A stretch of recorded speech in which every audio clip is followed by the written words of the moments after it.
drug-addicted mothers and whether they should be stopped from having kids. Some say this is another form of a child abuse. At least before we went to break and you were talking, and I know that this is hard, you were really blasé. And you were saying, I asked you about what it was like to lose your child. And you said, well, you know, it was very upsetting, and I know it has to be more than that. Well, yeah, the fact you're still taking the drugs, you're still doing all these things, you've lost your children. I know. So what goes on for you as a mom? I mean, for all of you, what goes through your heads? Well, what people fail to realize is that an addiction is not something that you wake up with one day. There is a lot of things that happen in the course of a person's life for them to become an addict, and it's not that... So is that, then I understand, is that an excuse? And it's not an excuse. No, it's not an excuse. It's not an excuse. It's a disease, Gabrielle. It is a disease. And you know... I just want to ask, and then we'll come this way, because I really, it's because Lisa's still involved with the drugs and still going through it. It makes it easier for me. Sometimes they don't understand. It's I can't talk to anybody about it. It hurts. Okay, and so in order to avoid dealing with it, sometimes I run. And then, yeah, it's an excuse, but it's easier for me to use and deal with it that way than to have to sit there and just think about it. You know, it's like a preoccupation with your mind. You need to get away from all this, the pressure and the hurt and the feeling like, you know, like you're such an incompetent person, you know. It's really, I'm just ashamed, you know, basically, about what I did. I'm not proud of it, but I will, you know, and I'm not going to lie to myself and say I didn't do it because, you know, you just don't feel really good about yourself. So what do you really care?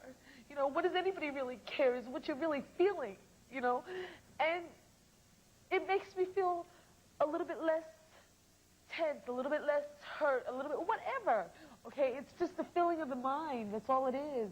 Time. I was wondering, where are the fathers? Oh, Lord. That's a good question. Where are the fathers? My baby's father's at home. At home. He's at the hotel. My baby's father's still out in his addiction. My son's father's in recovery. He works the program. So he works the program with you. He wants his son as much as I do. So at least for you, you're living with the man, still, and he's still doing the drugs. Yeah. What is that like? Does he hear that you want to stop? And yeah, he heard that I wanted to stop, but he didn't help. All right, Velma, where are you taking us now? Well, this is the intensive care newborn nursery. I mean, earlier I showed you where healthy babies are kept and how they are treated.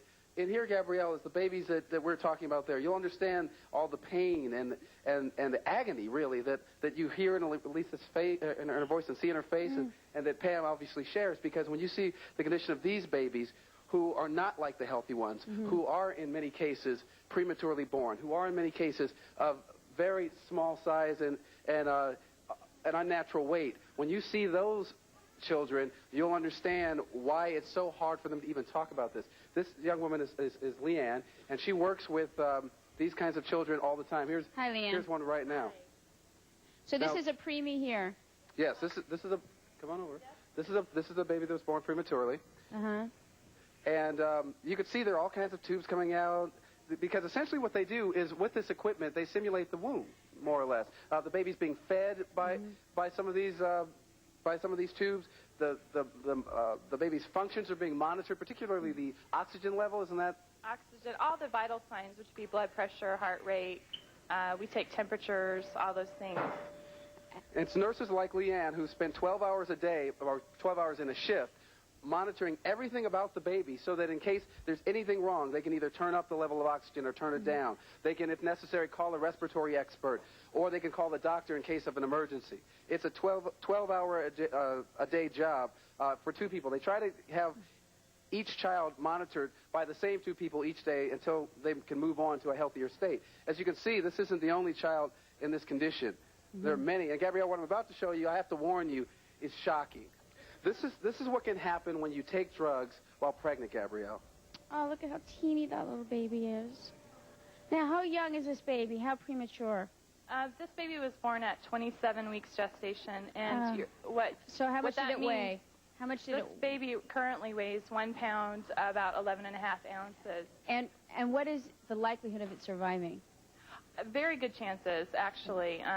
nowadays we can really, we have a lot of hope for infants that are born between anywhere from 27 weeks on. And it's common for babies who are born to drug-addicted mothers to come out preemies. Is that very right? Common, very common. All right. Basically what they have to do in those situations, and I think, as I said earlier, that what they're essentially doing is simulating the womb. If you wouldn't mind removing the plastic. This plastic here, this is obviously not something you do with a baby at your home, having plastic. I think every mother knows that. The point of having plastic over this baby is to preserve the heat so that it does not escape. That's one of the problems that babies in this condition have. Like I say, everything here is to simulate what would have taken place had the baby not been born prematurely. We have to move on because I want to see more of what's going on, but we've got to take a break. Next, a mother who says these women should have stopped.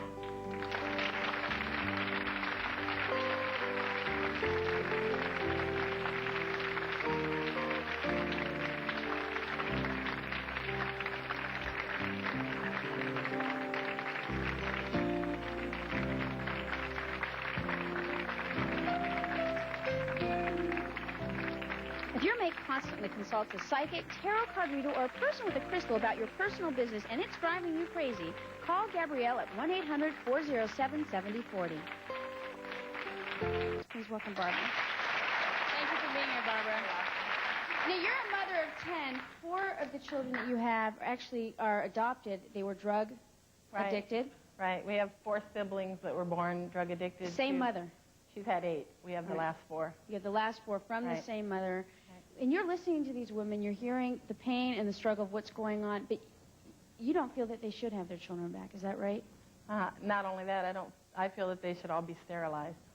Sterilized? What's that? Temporarily sterilized. That will keep you from giving birth to any more children. Like you said, when you were in your addiction like she is, I didn't say I'm God. She asked my opinion, and that's what I'm giving. This lady right here is still taking drugs, and she could be pregnant again next month. She may get help. She may get help. And even you may not stay clean. So you should be temporarily sterilized until you're at least clean, at least 5 years. 5 years? Yes. Do you get paid or do you get money for these children that you have in your home? Where would that put you? You support these kids yourself? Yeah, we get adoption aid Money? for almost So you for get 2 years. For 10 kids. For 10 kids. No, I'm sorry. I have 6 children of my own and 4 of a woman like yours. Women like yours.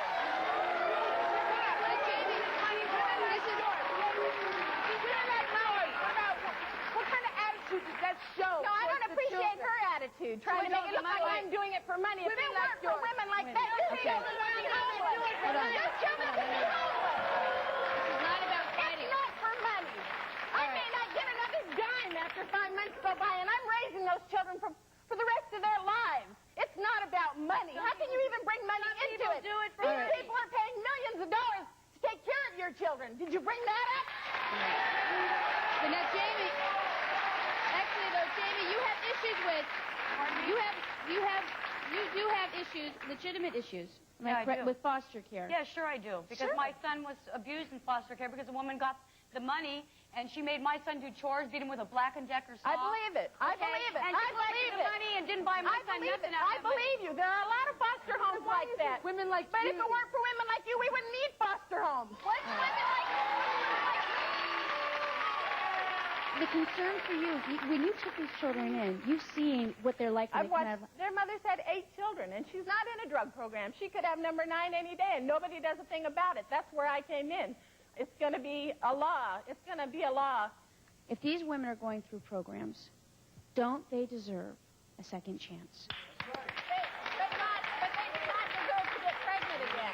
They do not. But why? If they, wait a minute. Because they told you themselves they take 1 day at a time, so they may drop out of the program tomorrow and get pregnant. So that means, let me just ask you something.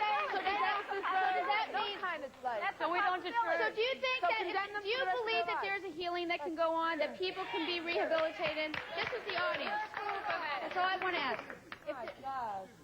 You know, I hear the issues that are being spoke here. I'd just like to first commend the women that have started the program because it is a process. You know, one thing you got to understand, sister, is this. You never know what a day might bring. Right now, you're clean. Right now, you don't have the problem. But you might have a problem down the road because you don't know what your tomorrow's going to be. Okay? And you're doing a wonderful thing by stepping in, taking care of these children. And I don't agree with what they're doing because it's wrong.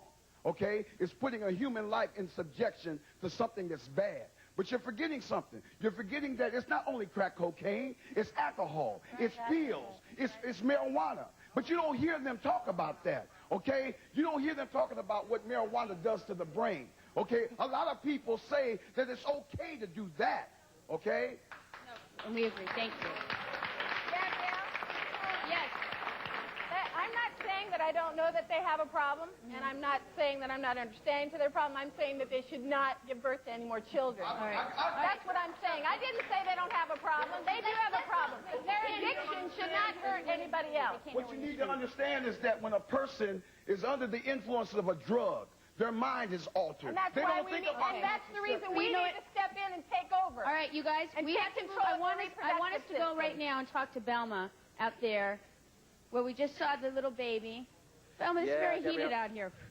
Yeah, I could see that, and because of the condition of these babies, that's why. And there are people like Barbara who care just as much, and what they do is they volunteer to be a part of a program where they provide something more than just the medical needs of the baby, but also some of the emotional and some of the psychic needs, actually, Gabrielle. This is Lillian, who originated a program, and it's called the Cuddling Program. Yes, we're known as cuddlers for Valley Press. Okay, say hello to Gabrielle. Hello. Hi, Gabrielle. How are you? Good. God bless your cuddling. Nice to see you. I mean, as much as it's important to debate whether these women should have children or not, the fact is women are having these children. As you said, 1 out of 10. Why did Lillian start the cuddling program? Oh, we started this quite a few years ago now, and my friend and I were the first ones to start it at Valley Press. And why did you start it? Because first of all, we love babies. And when we saw some of the cases here in the hospital, it just broke your heart, and especially with these little drug babies. We've had some, and if you would have seen what these babies go through, you would take their mothers and just sterilize them. Don't let them have any more children because they don't know how to take care of them. I agree with that. Oh, next, a woman who thinks that drug-addicted moms need treatment, not punishment.